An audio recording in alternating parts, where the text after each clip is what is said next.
So, first of all, welcome everyone for this amazing speech that we are going to have tonight. And thank you, Molly, for accepting our invitation. So, just a short introduction. I don't want to actually leave so much. I don't want to steal so much time for the speech. I'm super happy to have this speech tonight that is going to actually be, according to me, super aligned with what we do here at JCU, since I feel that we need to teach students on not only on the benefits of some technologies, but also on critical thinking about specific factors like, emergent technologies, like, for example, AI. But most of all, I would say that Molly is going to also introduce her work as an artist and how to bring together art and, human creativity. And so that is going to be like a super interesting topic for everyone. And I can see that the fact that many people are here, they really want to listen about that. And I also want to thank actually Donatella Della Ratta, Professor Della Ratta, for collaborating with us, with the business department, and also with the IFE, Institute for Entrepreneurship, for organizing something like that. So the Department of Communication and Media Studies has been very, very helpful and very supportive in this. So I'm super happy to have this speech. And I will just leave the floor to Donatella for introduce Molly, and then we are going to have Molly telling us something about that. Thank you so much. Thank you, Luigi. And yeah, welcome everyone. And I want to thank Luigi, Professor Silvia Pulino for being our partner in crime with this event, which is the first time that we collaborate together with merging DDD, Digital Delights and Disturbances, which is our lecture series from the COM department, and Horizons lecture series from the business department. So we are really excited tonight. It's a pity that Professor Pulino is abroad. I hope she's watching us from where she is. Hello, Silvia. Thanks everyone for coming. And yes, I am excited for this collaboration with the business department. And as Luigi said, we share this idea that we should be excited about technology, but also be very critical. The fact that we have such a wonderful innovation, which is AI, everybody's talking about that, everybody is kind of celebrating as if AI would be the savior of all, the fixer of all our problems. That's maybe to a certain extent true. However, we need to problematize the issue, and we do feel that also from a business perspective, it's important to tackle the way in which AI is disrupting also other pre-existing businesses, such as the whole intellectual property business, the artists, producers, makers who are engaged with the field of creative and knowledge production. So how is AI impacting on this? And Molly is definitely one of the best person who can tell us, as an artist and also as an activist, the work that she's going to be doing. She's doing with on this critical perspective of AI. But also Molly is so many things. It's very difficult to make an introduction to her. There are several pieces around the web where they said, from burlesque, she used to be a dancer, and I hope she's going to tell us something about burlesque, because it's very exciting. And why not? We have also a pop side, It's not that critical engagement should be boring and gray. We have also other ways of looking at critical insights. Might be fashionable as well, right? So she's maybe going to tell us about her previous life as a dancer in burlesque and their transition to an illustrator. Well, she has been drawing since she was very little. I guess you're going to tell us about that. But anyway, Molly has a very interesting, I want to say, signature style, which is to combine illustration, also this kind of pop, colorful side, with political engagement. And I think we all care as educators about having art and creativity as real-world intervention, especially in a time like the time in which we live, very problematic, a time of constant warfare, or live-streamed genocide. We have so many problems happening, and we do feel that it's important to see art and creativity as interventions in the real world. And Molly has so much to say about that. So I can tell, I guess that the first time I met Molly was with her work on Syria, Drawing Blood, in which she was collaborating with the Syrian journalist on ISIS. So they were tackling the very important and timely issue of ISIS. And throughout her career, she has been engaging with Ukraine, Palestine, but also workers' fights in factories, for example. And she's now finishing her next book, which is going to be out in spring 26, which is about the Jewish left and the socialist movement within the Jewish community, the Bunde. So I hope she's going to tell us also something about her new project. Without further hesitation, I will leave the floor to Molly Crabapple. Thanks for coming. We're going to have a Q&A after the talk. Thank you so much to John Cabot for having me and to Donatella for inviting me. It is such an honor to be here, and I'm so grateful. I also want to thank all of you who are in the audience. It is an early spring day in one of the most exquisite cities the world has ever known, and you could be drinking right now with your friends, but instead you're here with me, so I just want to thank you for that, and I hope that I make it worth your while. I'm so grateful to be here as well because, as you no doubt realize, the last months have been a shit show for my country. You'll pardon my vulgarity. I'm from New York City, and it's part of our culture. And I know that America takes up far too much space in this world, but it's where I'm from, so I'll talk about it. Last week, a Columbia graduate and a green card holder named Mahmoud Khalil was ripped away from his pregnant wife and kidnapped by ICE. He was thrown into an unmarked car and then taken to a detention center in Louisiana. Why? Because he protested against the genocide of his people in Gaza. This was one of the many Trump administration attempts to frighten us, to show us that we can't speak, that no one is safe. At the same time, the Trump administration has been rounding up Latino immigrants for no crime greater than having a rose tattoo that you could get at any tattoo shop, claiming they are gang members, and shipping them off to El Salvador to get their heads shaved and have them do forced labor in President Nayib Bukele's gulags. At the same time, the government is firing workers en masse. At the same time, at the same time, at the same time. And against this deluge of idiot horrors, art feels like a frail weapon, but it's the only one I've got. I did not start out seeing art as a weapon. Instead, it began for me as a lockpick. I started drawing when I was 4 years old. As a weird little kid who was bad at talking and dressed all in black and was bad at school, art was the only way I knew, the best way I knew, to interface with the world. And my drawings were a way to speak when I could not. I didn't think much about political art as a kid, even though my dad did raise me as a Marxist. Instead, I was obsessed with the French 19th century painter and poster artist, Henri de Toulouse-Lautrec. Toulouse-Lautrec was the 4-foot-tall, aristocratic, and absinthe-drunk chronicler of the Parisian can-can scene. And maybe I loved him because we were both so short. But I also wanted to draw can-can girls. And when I was in college, I found their modern equivalent. The burlesque scene was taking off in New York in the early 2000s, and girls as sharp and glittering as diamonds would strip on beer-soaked stages around the city. Their acts were witty, funny, often political, at other times shocking and absurd, and I adored them. I wanted to be around them.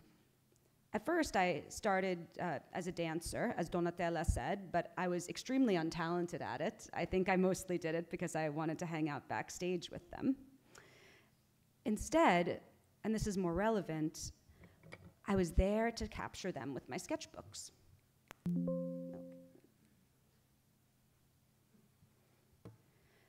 You learn a lot drawing in nightclubs. You learn to work in less than ideal conditions.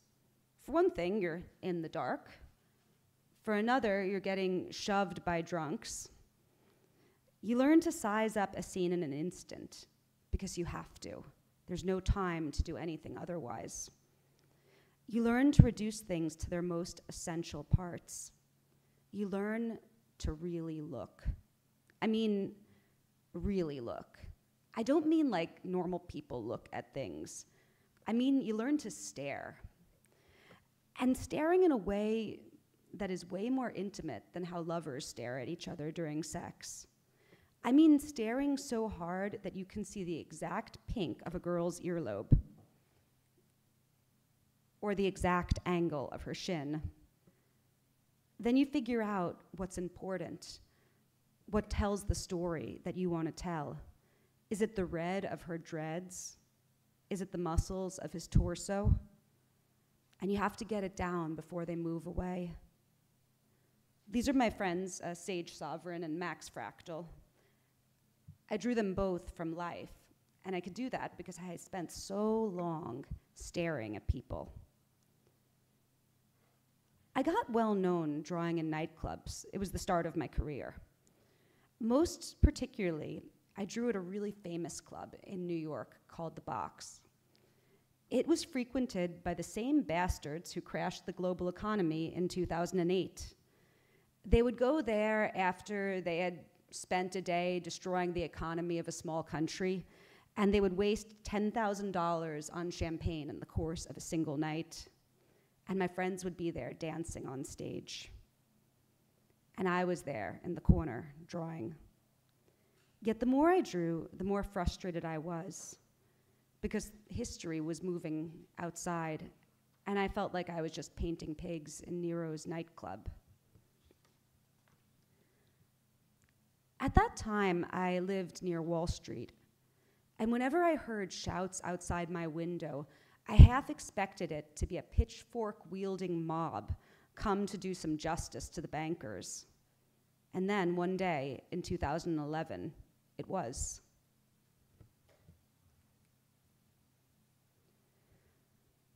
That year, leaderless revolts were breaking out all over the world. In Greece, in Spain, in Tunisia, in Egypt, in Homs, in London, people were taking to the main squares of their cities and saying they were done with how things were done. The protests were mass protests, leaderless, prefigurative in their politics, and enabled by social media. The internet seemed then to connect us all. Protesters in Cairo used the internet to send pizzas to protesters in Wisconsin. And we allowed ourselves to believe that we were the people, and the people were one. When protesters took over Zuccotti Park near my apartment, I went down to join them.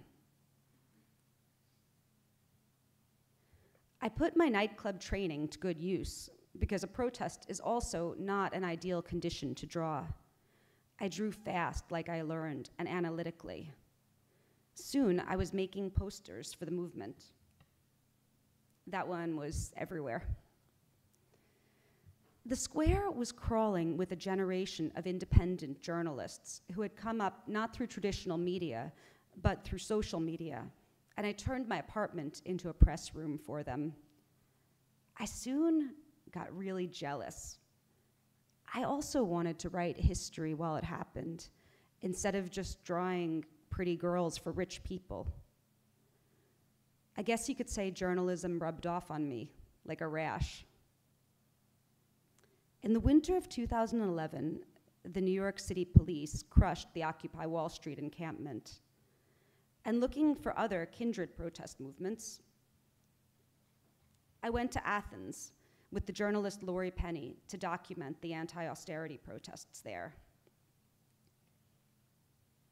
I fell in love with the city, especially the graffiti-covered anarchist neighborhood Exarchia. Exarchia's ecosystem of squats, social centers, and guerrilla gardens taught me how people could organize in defiance of the state, how they could build miracles with little more than grit and love. Now, this was contested, of course.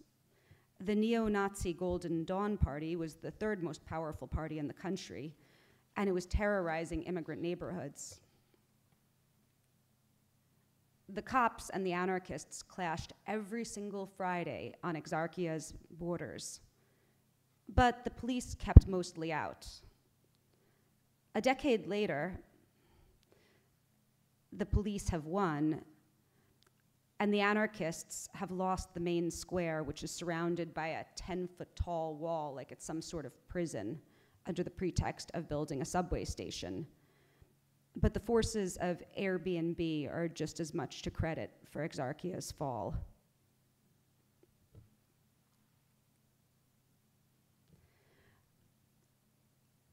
Back in New York, I got arrested at a protest that marked Occupy Wall Street's first anniversary.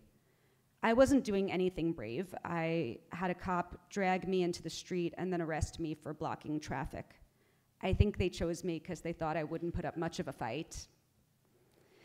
This is our jail cell that I drew from memory. They don't let you keep your sketchbook. And it wasn't a bad arrest as far as these things went. No one hit me. But it was arbitrary. And it's never nice to be put in handcuffs for no reason. The piece I wrote about my arrest got me recruited by Vice, which was once a hot media brand, but has since filed for bankruptcy. For the next decade, thanks to Vice and other outlets, I had the extraordinary luck to travel around the world and to use my pen to document repression and resistance. In 2013, I became one of only 4 artists, I believe, to document the US prison camp at Guantanamo Bay. Gitmo, as it's called, is where America's propensity to be nice is contradicted by their complete inability to be good. Guantanamo holds, or held over the years, over 800 Muslim men, all of whom were tortured, and only a handful of which would ever be charged with any crime. Guantanamo is a censored place. You have a military minder with you at all times. You can photograph, of course, America, and many photojournalists go there. They just have a lot of rules. You can't photograph any doors, and you can't photograph any faces, and you can't photograph any cameras, and so before you know it, the only thing you can photograph is the floor. But, you know, freedom. However, I, as an artist, had an advantage. I could draw around the censorship.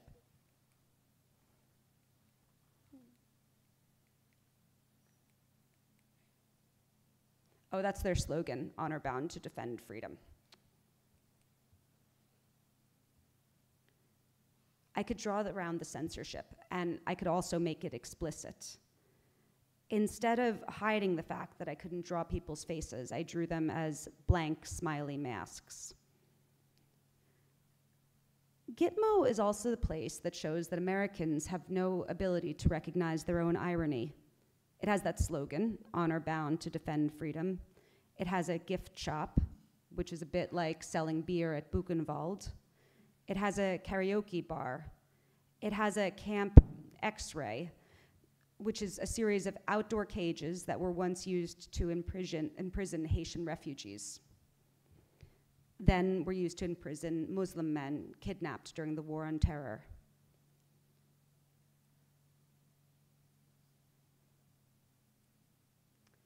The justification for all this is September 11th, something that I, as a New Yorker, remember viscerally.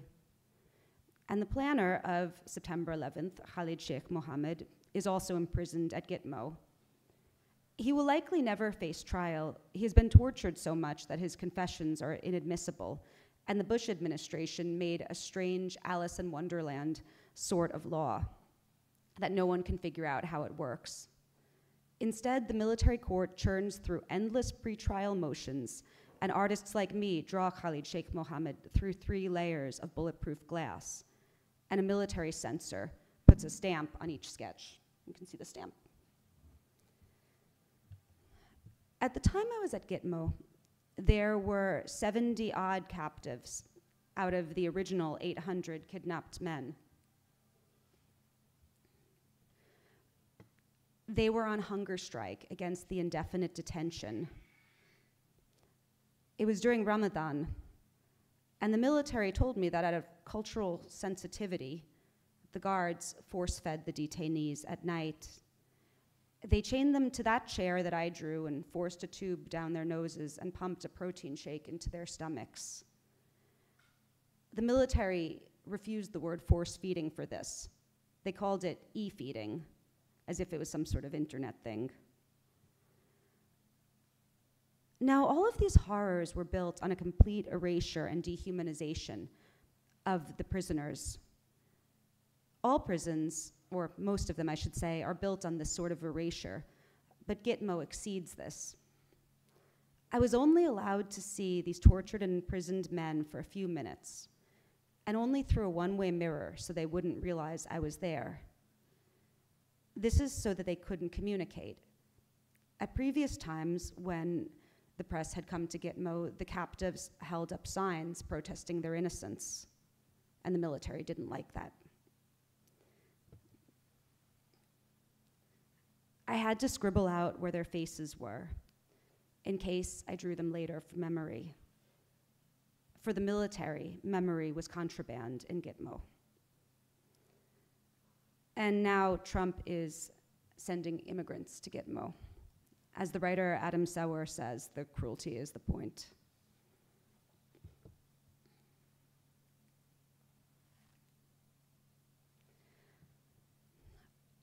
A year after I covered Guantanamo Bay, Vice sent me to Abu Dhabi. There, the Louvre, the Guggenheim, and NYU were all building branches on Saadiyat Island and using South Asian workers whose passports the employers held and who were all deeply in debt. A local journalist and a brilliant young worker from South Asia snuck me onto a construction site. On that trip, I made a detour to Dubai. I talked my way into a press conference for a luxury golf course being built by our current president. At that conference, he said that the world was so full of ugliness and failure, but that in Dubai, everything was beautiful. And he asked why New York couldn't be more like Dubai. I asked him in turn why, if he stood for luxury, the workers who built his golf course were paid less than $200 a month. But they just yelled at me in response.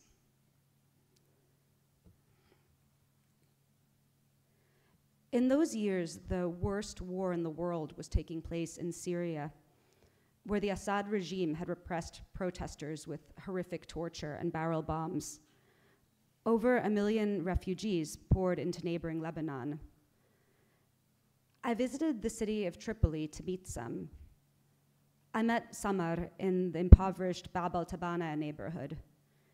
She was from Aleppo, and her husband had been tortured to death in Assad's jails. The regime burnt her house. If they gave me a weapon, I would fight in Syria, she told me. Her son, Hamed Noor, wriggled as she held tight to his hands. Like all little boys, he hated to pose.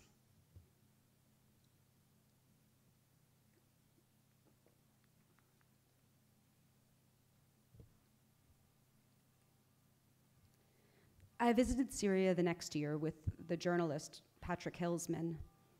I only had enough guts to stay there for one day. At that time, there was an industry kidnapping people with Western passports. Many of them would later appear in ISIS beheading videos.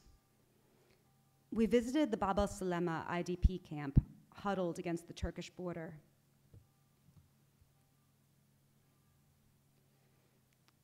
By this time that I'm giving this speech, these kids are now adults, and I hope they've been able to return home.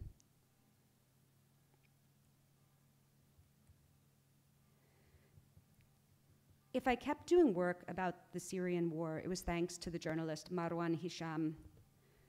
Marwan is a native of Raqqa, where he stayed even after ISIS invaded, trying to protect his family home. We met on Twitter. Marwan was an English literature student. I was trying to study Arabic. I still have not achieved mastery of this. But he would send me Nizar Kabani poems, and I would send him PDFs of James Baldwin and George Orwell. And then eventually he sent me photos to draw from, photos he took surreptitiously from Raqqa,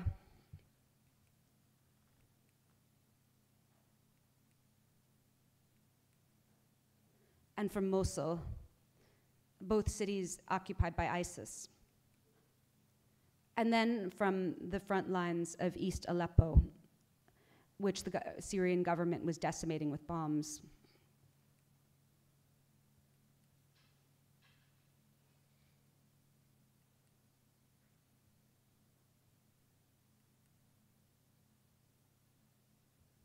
Eventually, we made a book together. In 2015, the same year as I began my book with Marwan, I was invited to Palestine for the first time by PalFest, the Palestine Festival of Literature. The experience shook me to my core. I'm a Jewish woman. Israel was and continues to be an apartheid state that uses the symbols of my people as its branding and excuse. The Star of David, a symbol I have always seen as mine, a symbol that was sewn on the chests of prisoners in the Warsaw Ghetto, is blasphemed by this state when it is slapped on a settlement, graffitied on a destroyed Palestinian home, or cut into a Palestinian man's cheek. In Hebron, I saw streets segregated by race, where Jews would walk on one side and Palestinians another. I saw settlers that hurled rocks at Palestinian shopkeepers while under the protection of the Israeli army.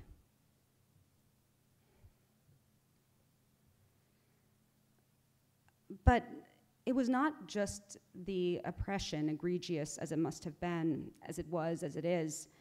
It was the beauty of Palestine as well, of the terraced hills worked by generations of Palestinian farmers, the gold stone of East Jerusalem, the Damascus Gate where tough women sell grape leaves and piles of mint that smell so fresh that you can taste them just by smelling them. It was in the swagger of the young men. We have on this land that which justifies life, the great Palestinian poet Mahmoud Darwish wrote. It's true, and anyone who's visited Palestine knows it.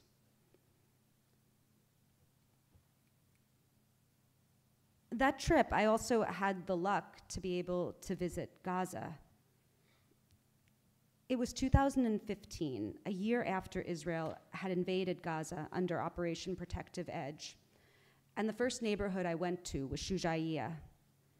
It was destroyed more thoroughly than anything I had ever seen, including the scrap of Syria that I had been to.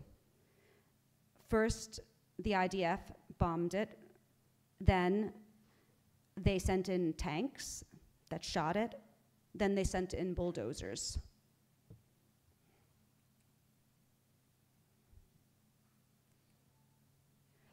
Ibtisam was a woman I met who lived in a shipping container next to her destroyed home.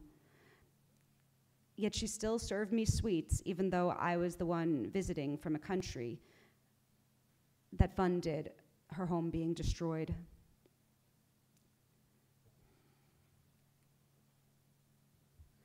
This is what remained of El Wafa Hospital, which was a rehabilitation center for paralyzed adults, emphasis on was. During Protective Edge, the Israeli army shelled the medical facility, knocking out the power and forcing nurses to carry disabled patients down pitch black stairwells. Israel has had Gaza under siege since 2007 and strictly limits construction materials.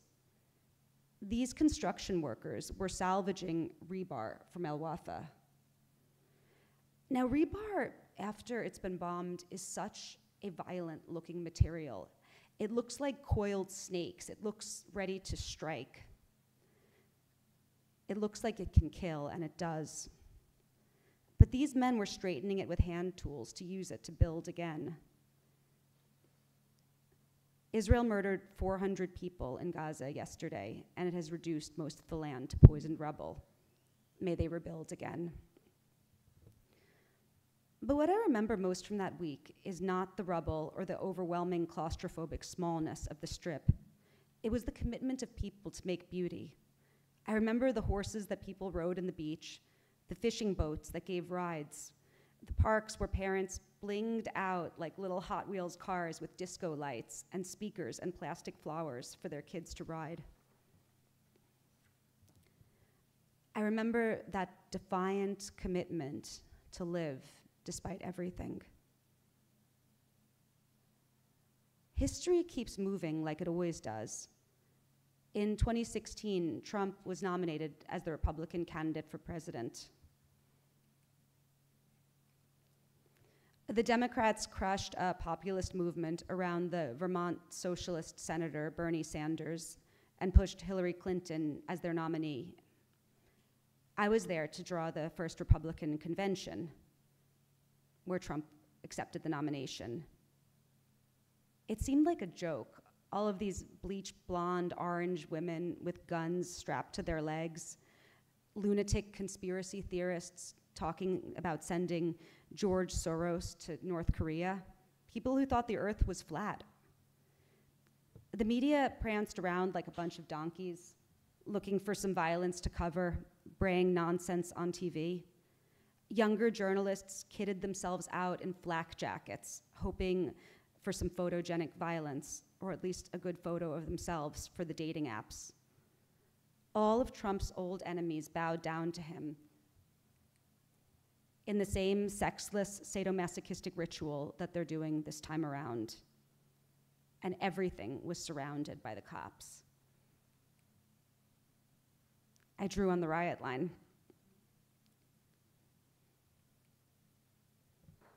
A few years later,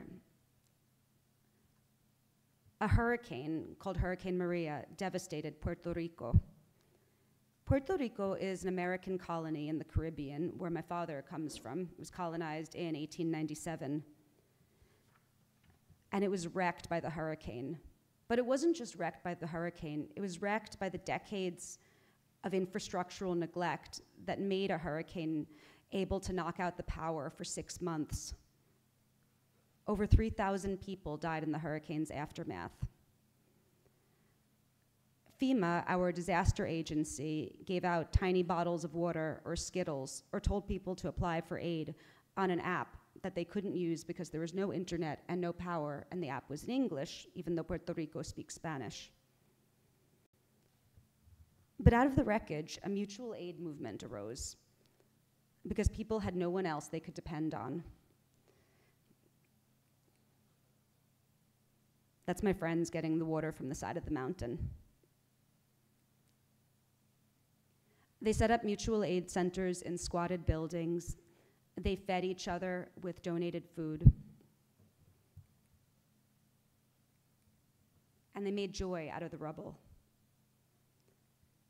But that joy was paired with rage for the corrupt local elites that had let 3,000 people die.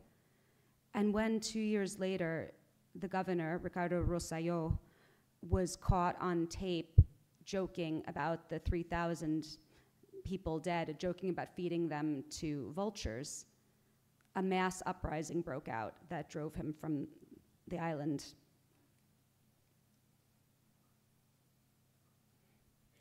This was my first time drawing in a gas mask, too.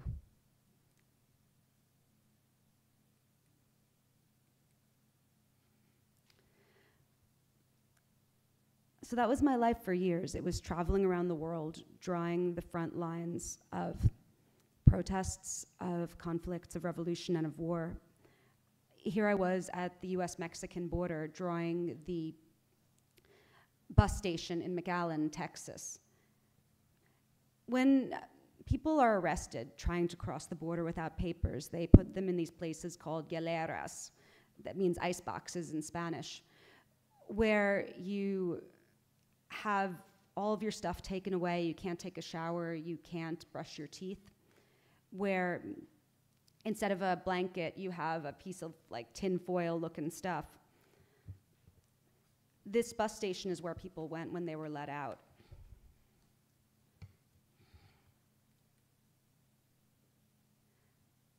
That was a woman let out before her asylum hearing with an ankle monitor that she had to plug into the wall every few hours like a shackle.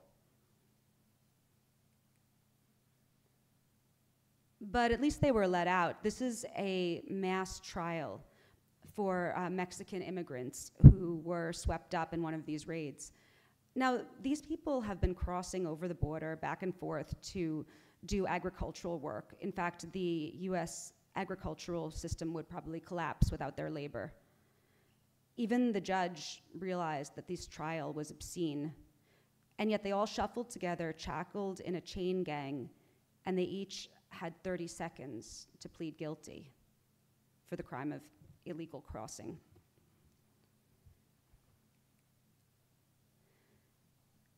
Now, after I was at the border for a few days, the immigration authorities made a new rule that said you weren't allowed to draw in court. I think it was for my benefit, but instead of drawing, I used my words to outline the figures of children that were arrested and were having to represent themselves against a hostile state. In addition to the cruelty of all of this, it seemed so impossibly stupid. I'm from New York City, and we have people here from everywhere on earth. People who speak so many languages that they speak languages that are no longer spoken in the places where they came from. New York City is my muse and my source of strength. And everyone can be a New Yorker. The city doesn't demand you learn English. You can keep your God and your mode of dress.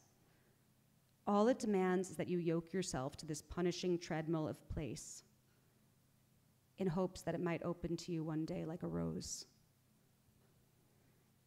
And New York is a hustler city.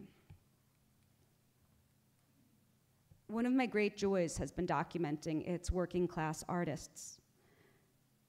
And we have started so many art forms in New York. We started hip hop. We invented those bubble letter graffiti styles that you guys are all knocking off all over the world.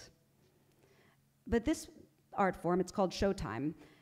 And if you visited New York, you might have seen it as a tourist. It's when a crew of dancers goes into a subway car, puts on some speakers, and starts doing crazy acrobatic shit. They start doing backflips and hanging from the bars, defying gravity. And then they walk around with their hats and they ask for tips. My friend Sonny J is one of those dancers, and these are drawings I did of him for BuzzFeed. He trains as hard as any Olympian, and his style is like Spider-Man meets Cirque du Soleil, and the L train is his kingdom. I ran after him for hours and hours, snapping iPhone photos. Obviously, he flew too fast for me to draw. Trying to capture those infinitely quick movements so that I could get them later in my studio. Now, if the Showtime dancer is one New York archetype, taxi drivers are another, and yellow cabs are our city's icons. For a long time, the cabs provided a mostly middle-class living to mostly immigrant drivers. To have rights to their cars, the drivers bought medallions from New York City, often for staggering sums. They would mortgage their home to get their medallions. The medallions were supposed to give them the American dream. And it all worked for better or worse until Uber came and crashed the market. And soon the medallions were not passports, but shackles. And drivers began to kill themselves. These are drawings I did of the protests that drivers did to get debt relief.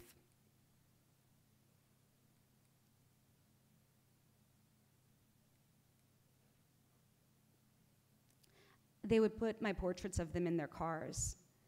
And this to me meant more than any sort of show in a gallery.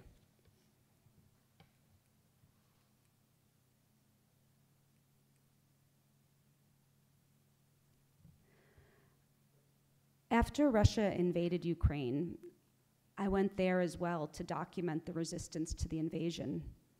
This is me drawing on the hood of my friend Anna's car, a station for making Molotov cocktails that was on the road to Kiev.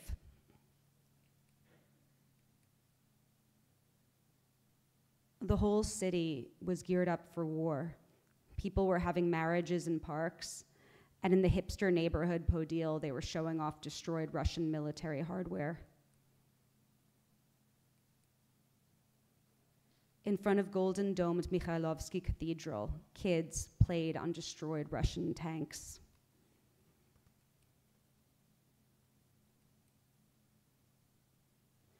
And in Bucha, where Russia left scores of dead, tortured Ukrainians on the streets when they retreated, one dojo was teaching the kids how to shoot.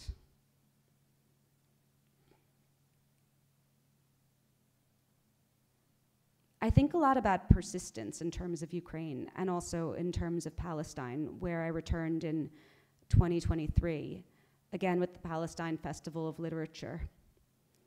It was June of that year, so before the Hamas-led massacre on October 7th and before the Israeli genocide that followed. By that time, the Israeli army and settlers had murdered over 100 Palestinians on the West Bank that year. In Hebron, they posted up an AI-powered gun over the racially segregated street.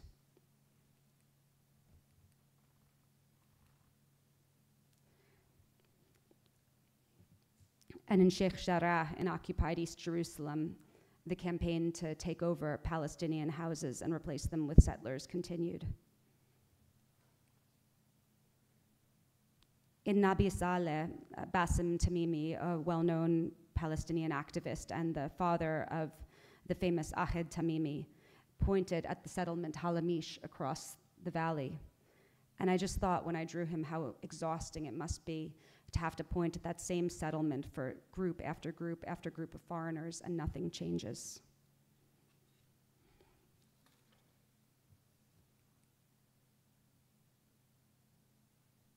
A young woman at the Kalandia checkpoint, which is the main checkpoint between Ramallah and Jerusalem, who looked with such contempt and with such movie star glamour at the soldiers who had trapped her in the turnstile.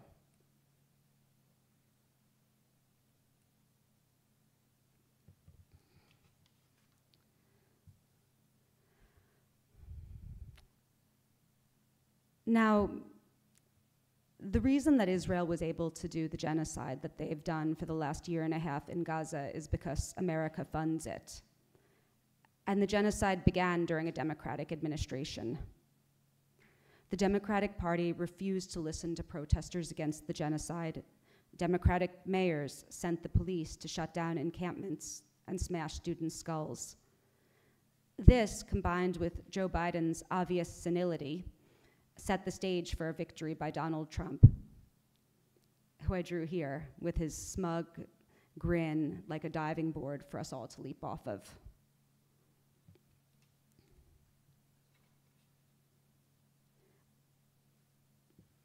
In a matter of weeks, the Trump administration has decimated the major functions of government. He's empowered a trout-eyed billionaire and his passel of infant virgins to destroy agency after agency. He's cut off vaccine funding for pancreatic cancer and made gleeful videos of immigrants dragged off in chains. Our president is now threatening domestic terrorism charges against people who protest at Tesla dealerships. If fascism is the fusion of corporations and the government, this is fascism in its stupidest and least stylish form.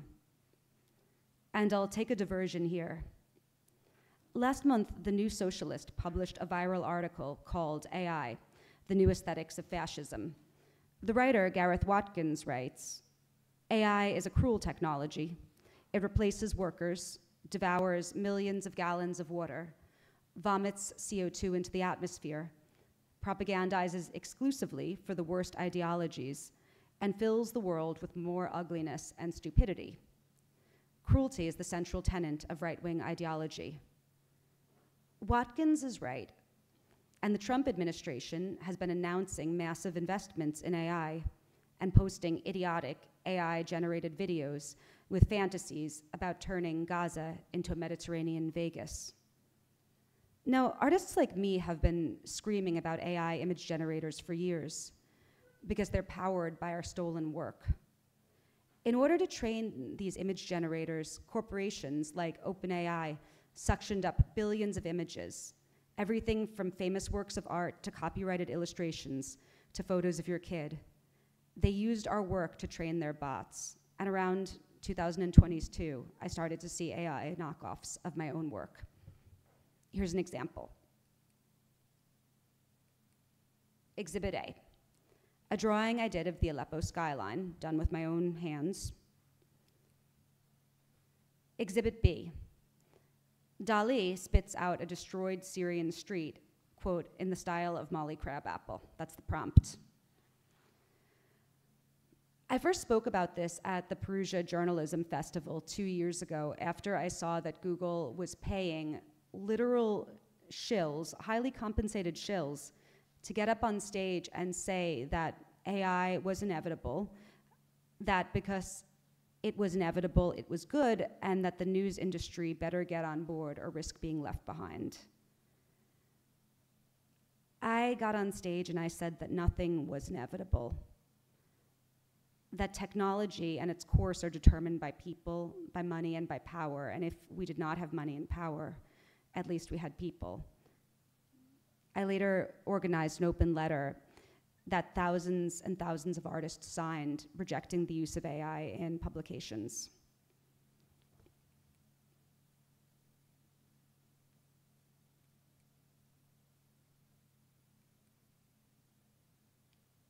Generative AI is vampirical and sucks the lifeblood out of real artists.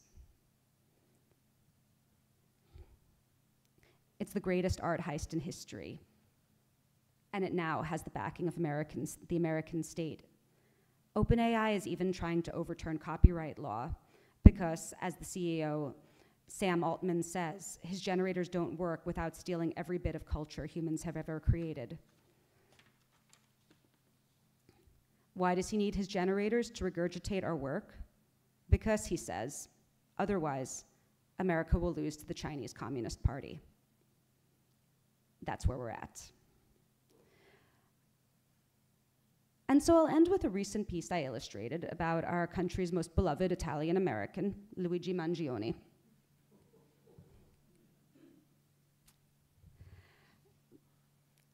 I was gonna say who he was, but I feel like perhaps he doesn't need any introduction. But I was drawing at his hearing at the criminal court downtown, and hundreds of his supporters showed up. In the courthouse, most of these were women. Some wore green caps like Luigi in Super Mario Brothers. The press swarmed, and the cops barked at reporters not to interview the fans. Mobs of police led Luigi into the courtroom in shackles, wearing a bulletproof vest, blocking his view from those behind him. He held his head up. We could hear his supporters cheer from outside. And I drew as fast as I could, just like I learned to do in nightclubs. When I began to use my sketchbook to document the world, I thought of it as a rebellion against the white-walled tomb of the art gallery, and I still do. I think art is too important to be confined to the art world or locked in any gallery. It needs to be in this world, our world, whispering, screaming, seducing, mocking, instilling us with empathy, showing us the world is far more complex, painful, and dazzling than we previously imagined. The art shows of mine that have meant the most to me haven't been the ones that hung in galleries. They've been when people hold my art as protest signs in the street. Now, maybe you think I'm putting too much responsibility on art. After all, these are dangerous times, and the pen is not mightier than the sword, let alone the predator drone. Our books do not stop bullets. Paintings cannot draw their way through prison bars. But as disappointment and violence spread, the antidote is a generosity that art, at its best, can inspire. Art is hope against cynicism, creation against entropy. To make art is an act of both defiance and love. And though I'm a cynic, I believe these things are all we have. I'll end with a quote by the great Puerto Rican poet Juan Antonio Corretjer. It's what keeps me drawing. Gloria a las manos que trabajan. Glory to the hands that work. Thank you.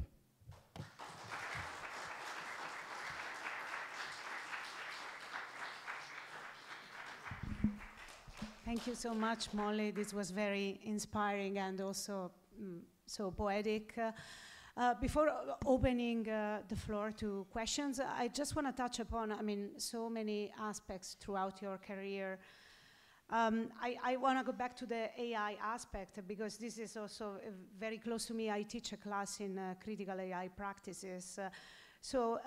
I guess that it's not everybody knows the ways in which the data sets that are training AI work. And I guess it would be very beneficial for us to talk a little bit about, a whole industry that was revolving around copyright, which is the creative industry, the knowledge production industry, is currently being disrupted by something that is sold as inevitable, the way it is, because of course there would be other ways of making it, right? So I would like you to talk also about, because we are here also with the business, our business students and colleagues, and there is something about self-entrepreneurship that gets completely disrupted when it comes to AI because of these big corporations like eating the work that you guys are doing as artists. This is one aspect. The other aspect is, of course, you are also a politically engaged artist, right?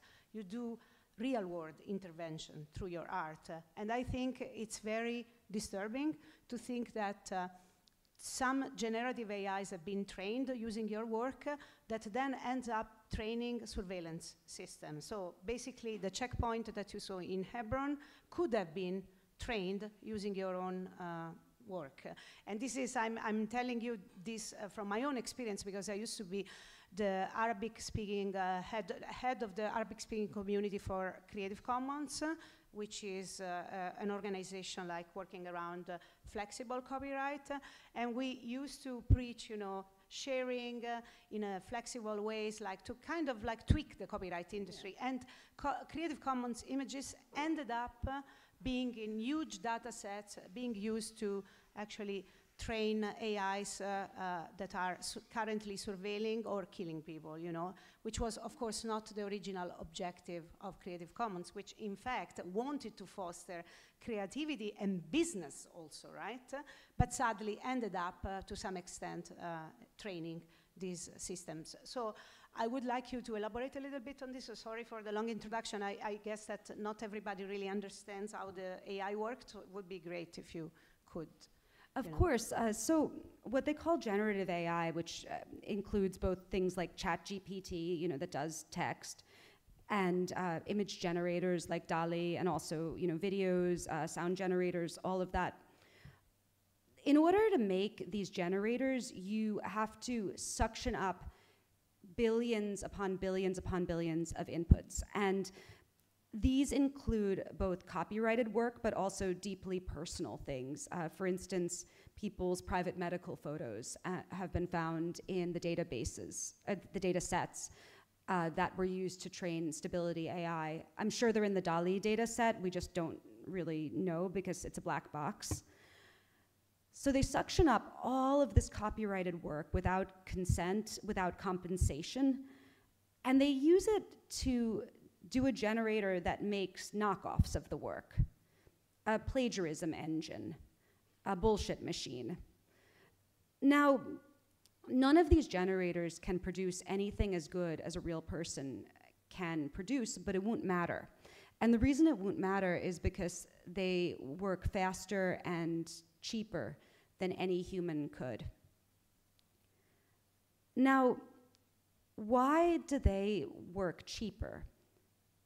It's not that they're making so much money, it's not that it's cheap, it's that venture capital is pouring in hundreds of billions of dollars in order to subsidize this industry and keep it afloat because it has not been able to make a single profit yet.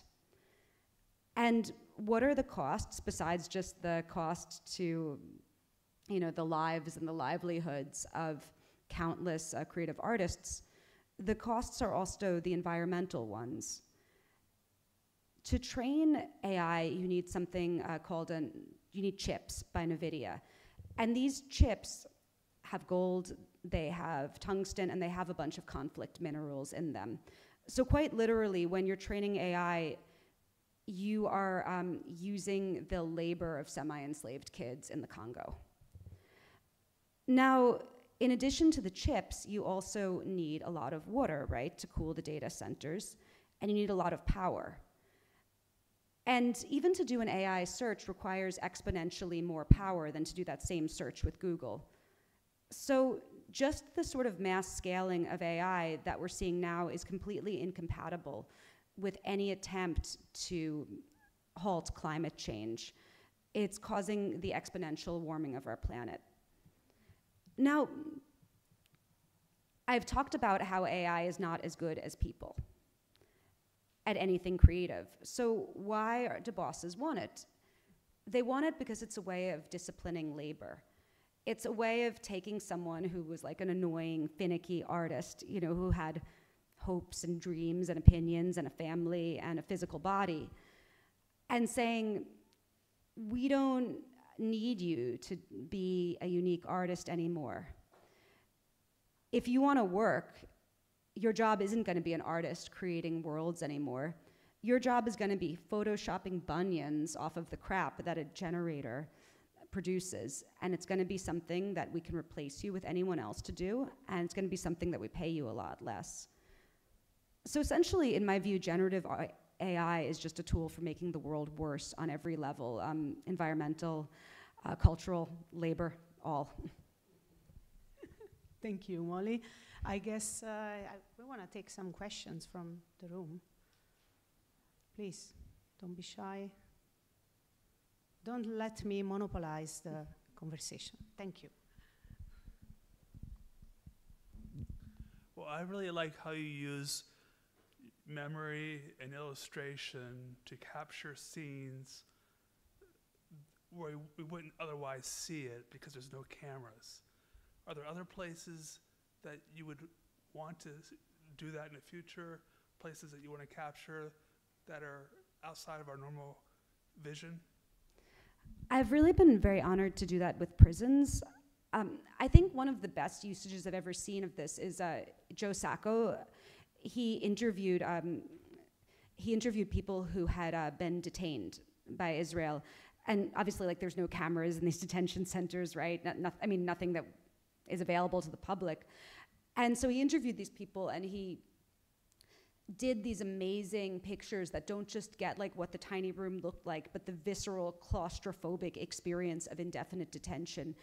And to me, like, one of the most sacred things I think that you can do as an artist is you can take people who had the state crushing them and who had what they went through obfuscated by the state, and you can make their memories visual.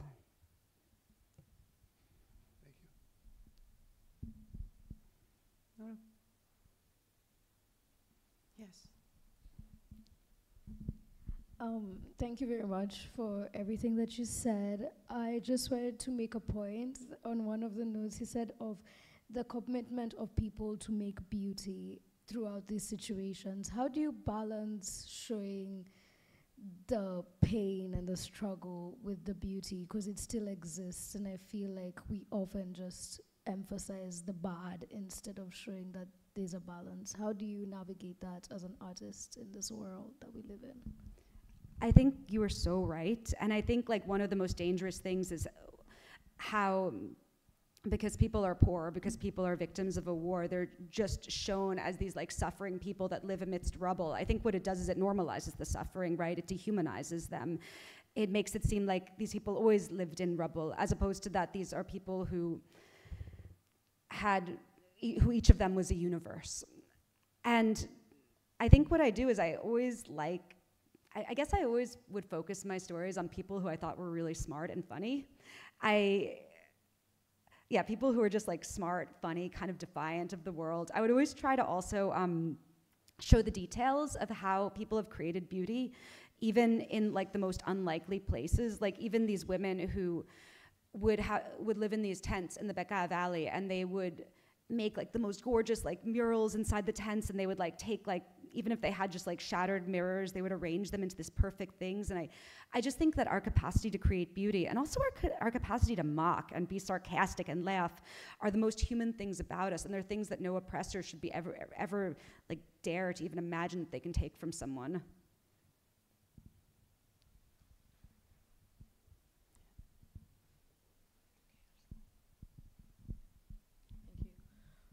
First of all, I just wanted to say I really loved your speech. It was very entertaining and it really moved me. Like as someone who's like from Dubai, really loved that part. I was just wondering what it was like drawing in such overstimulating and like fast-paced environments, and how it kind of felt like compared to drawing families in Gaza like you showed. I think that for me at least, it's different for everyone, but for me, I'm pretty ADD. And so what drawing actually does is it focuses me.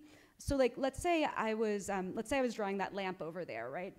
Like, suddenly nothing else would exist in the room. The only thing that would exist would be like the weird blue-gray color, you know, and then how that color compares to the kind of like yellow-white color. And like my whole mind, like nothing else would matter at all, except how do I get that exact like yellow, right? And how do I make it flash? And how do I make that angle line up? And maybe I messed up the angle. And I think for someone who is as like attention deficit and scattered and weirdo as I am, that just the very act of drawing almost made my brain focus in the same way, even if it was literally the most overstimulating surrounding around me.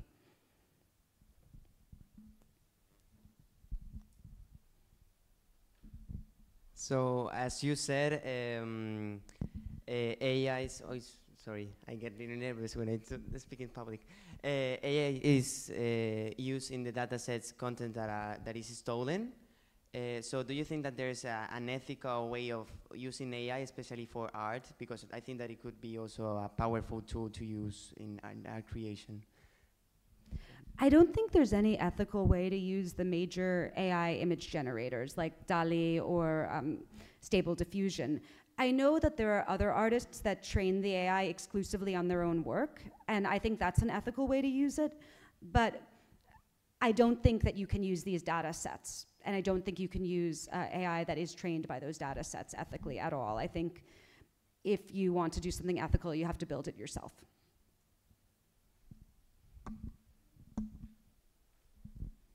Hi, thank you for your speech. So when you go into places like Israel and the detainment centers like Guantanamo Bay, I know when people see cameras, they automatically act differently. When they see you with your sketchbook and your pen, do you see a difference in how you're treated, or do they just kind of pay no attention to you? It kind of depends on the circumstance. So in Gitmo, like I'm literally being hauled around by the military, you know, who's like staring over my shoulder, just like they would with a photographer. I think that the only difference there was that they find artists to be trivial and silly, and sometimes it's good to be underestimated. But let's say a place like Gaza, for instance, there's a huge difference in how people react to a camera and a sketchbook, and there are quite a few reasons for that. The first thing is that a camera holds no mystery to anyone. Everyone in the world has seen a camera phone click, click, clicking, taking creep shots of them every so often. You even see it in the phrase, right? We say you take a photo, whereas you make a drawing. Whereas if you're sitting somewhere and you're drawing, people can see exactly what you're doing, and they can also tell you it sucks. If they think it's stupid, they can make suggestions. They can leave in the middle of it, and then you can't keep drawing them anymore. So it's if you're drawing from life, it's often much more collaborative than it would be with a camera. And people also view it as less aggressive because, I don't know, like a camera can be used against, like those photos can be used against you in a way that a drawing can't necessarily be. And in general, I've found most people vastly prefer to be drawn than they would to have like a stranger, you know, sticking a camera in their face, and that goes for me too. So, I mean, I think it's just pretty human. But yeah, people do change their behavior because they're like, what are you doing? You know, you're being weird. I guess more to like the IDF soldiers and the police officers at Guantanamo Bay. Do you see like a difference in their reaction? Because I bet they always have cameras in their faces and they're acting good for the camera, but like for your sketchbook, are they acting good? So I didn't draw any IDF guys from life. I took sneak shots of them and then I drew in my studio. But in Gitmo, so it was kind of different. I mean, they were all acting good anyway because they were on a press tour. Like, it's not like we had any sort of spontaneous, you know, interaction with people. Also, I will say, after I went twice to Gitmo, and the second time, the military, I think, realized how bad it looked to have all of those like smiley death face drawings. And so I feel like they got me like the most handsome soldiers in the world, and then they were like, yo, you can draw this guy, draw his face, draw it, because they realized that looked better for them. And that was definitely staged.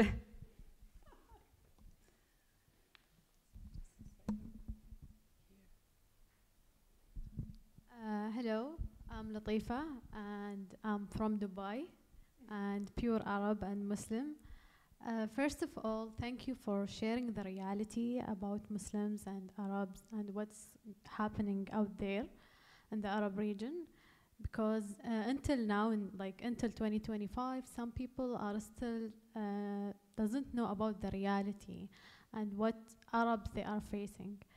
So I'm very proud of you. You are really strong for going to Syria, Palestine, and all, you know, places where people are struggling and putting yourself out there.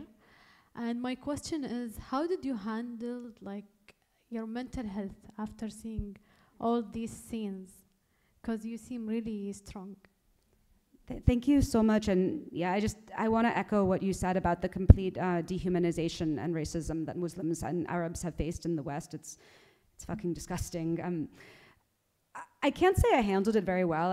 My mental health, I think I drank a lot. I wish I had like a great answer, you know, but I don't think I do. I think I just also friends, just like talking to friends.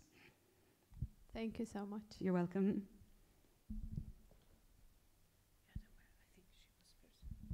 So thank you so much. This was extremely inspirational, and I feel like just in general also your stance on AI was extremely strong.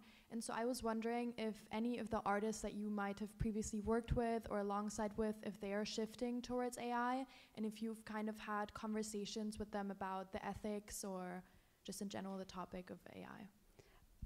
None of the artists that I personally know are shifting to AI, in large part because, so how do I put this?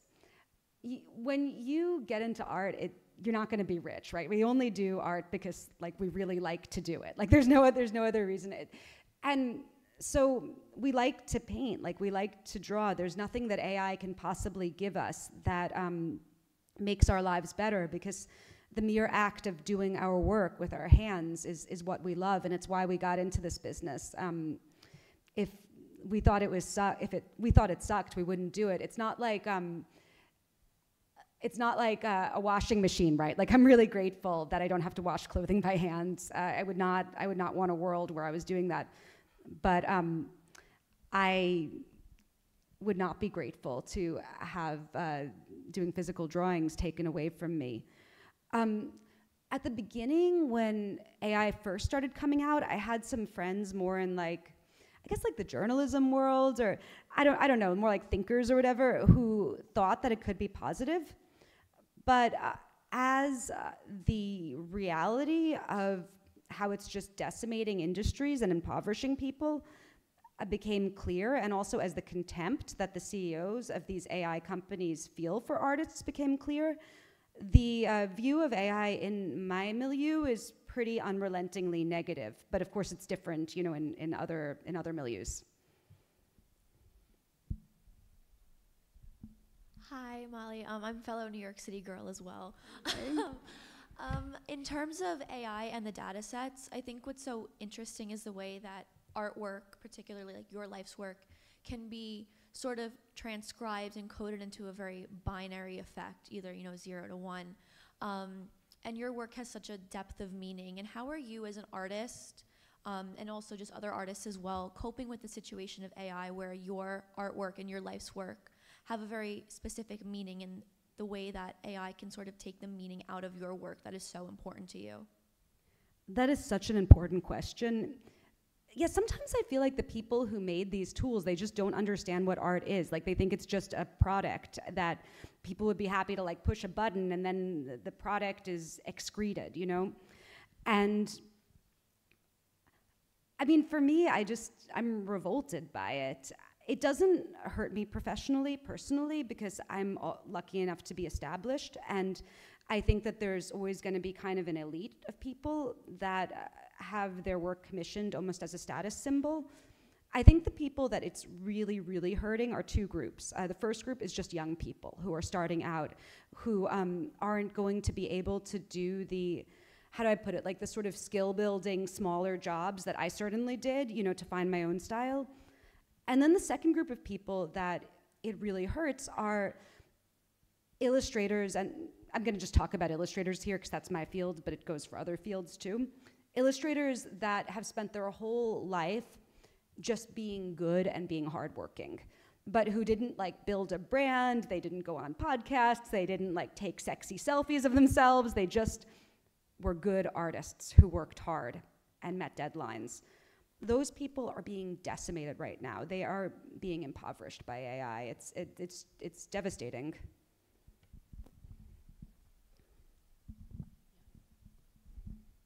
Hi, thank you so much. This is probably a good follow-up question, because I noticed that a lot of the work you showed was from a certain moment in the media landscape where you could be supported to go out by Vice or BuzzFeed or these different independent new media organizations, which have all been decimated. So given the changes in the media landscape, do you see any examples of independent media that you would say give you hope?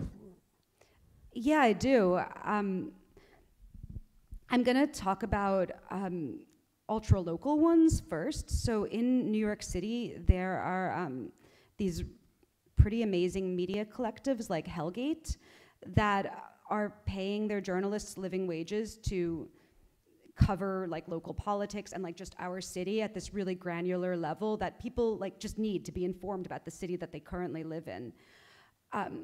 So yeah, Hellgate rocks, the city. I also have a lot of love for Popular Front, Jake Hanrahan's sort of like podcast, video, magazine empire. Jake Hanrahan is a working class British war journalist who, I mean, just has done some of the most fantastic conflict journalism that is like skeptical to all power, and he covers it from like this very like working class, unpretentious perspective. I have huge love for what he produces. Also, I think 404 Media is really amazing. 404 Media is a project that was started by people that were let go from one of these other well-funded digital media properties that has since collapsed and that I owe my career to. And it is a brilliant thing covering the tech industry. Also, there's a number of podcasts I love. I really love Paris Marx's Tech Won't Save Us, which is, again, a very skeptical look at the tech industry. But you're right, like the media landscape is bleak right now. Like I have journalist friends who are, no one knows what they're going to do except for a few rock stars. And I feel so lucky that I also, I draw pictures. And so at the end of the day, even if everything else all went away, I can still draw people's cats for money. Actually, as a follow-up question to this, and also because we are amongst a very young crowd, right? So what would you do if you were 20 years old now? Because you have highlighted the problem also with AI, which is that young people are going to be affected because if they want to enter the job market, I don't want to say that all doors are closed, but many doors will be closed. So what would you do? If I was a young artist starting today, I think it's always hard for me to say because I did come up in such a different landscape. I think the thing I would do is I would develop a style that was highly distinctive to me, and then I would apply it to many different fields. And the reason is that you never know when an entire field is going to collapse, right? Like the media, as we said. So part of the reason I'm still able to make a living is that even though like this illustrated journalism is my heart and soul and what I got famous with, I also know how to do a lot of other stuff. So I do murals. I just illustrated a children's book about an Indian empress. I make animations. I do many, many things, but they're all like in my voice and with my hand. It doesn't work if you're doing lots of things in like a lot of different voices, then you can be replaced. But if it's all in your voice and people are coming to you for you, that's the best way to be in a good position right now. Like, I wish we lived in a world where you could just be really good and do a job and be fairly compensated, you know, like, this is how it should be. It's stupid that we all have to go on social media and like flog our brand, you know, branding is for cattle, and yet this is the world that we live in. I also would say own all of your own mailing lists of every single person you worked with, every single person who's influential that you met. I would say network hard. You really need to network. You know, and I would say also, this is something that helped me, is that I didn't wait for opportunities that were already there that I competed for. I made a lot of my own things. For instance, there was no idea that you would have an artist that would sit in the corner at a nightclub and draw people for money. This was not like something that was a hot thing in New York. It was something that I got the idea for because I was obsessed with Toulouse-Lautrec, and then I pitched it to places. So I think that what you should do is you should take like your loves and your obsessions and things you know from history, and you should find spaces for your work to exist and for you to get paid that come from that. Because anything that's already an opportunity that's out there is going to have a bajillion people competing for it, and many of those people, including yourself, may be so brilliant, but there just won't be enough slots. So I always think it's better, or it's not an either or, but I think that in addition to you know, applying for pre-existing things, I think you have to make your own spaces. Thank you so much. I think this is a great ending note. So I want to thank you also on behalf of the Com and Media Studies Department, and thank you also the Business Department, the Frank Guerini School for Business, the Media Lab, and the students for coming, and this was really exciting. Thank you, Molly. Thank you so much, guys. This is an absolute pleasure.